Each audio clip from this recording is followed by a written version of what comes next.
been a long day. You go home to hit your vape when all of a sudden you're greeted with the one message you never want to see. No Atomizer.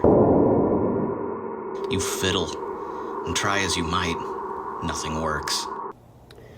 My disappointment is immeasurable, and my day is ruined.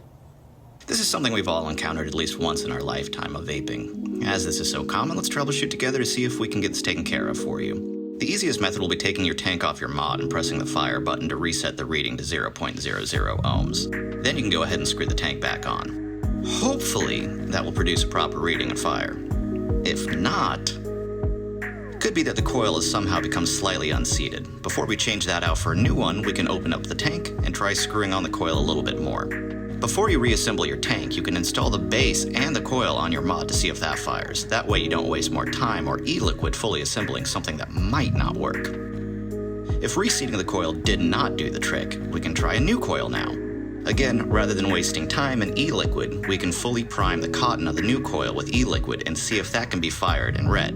If it works, great. Reassemble the tank and we're back up and running. If not, as a last-ditch effort, we can take the tank off and with a flathead screwdriver try to gently wiggle the mod's 510 connector pin up.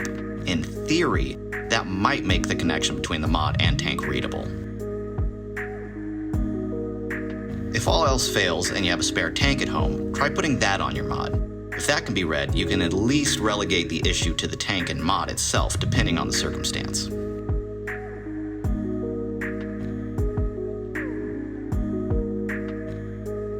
Hopefully that helped you with your reading issues. If not, drop us a comment below and we'll see what we can do. Also, if we've missed any of your go-to solutions, make sure to comment them down below as well.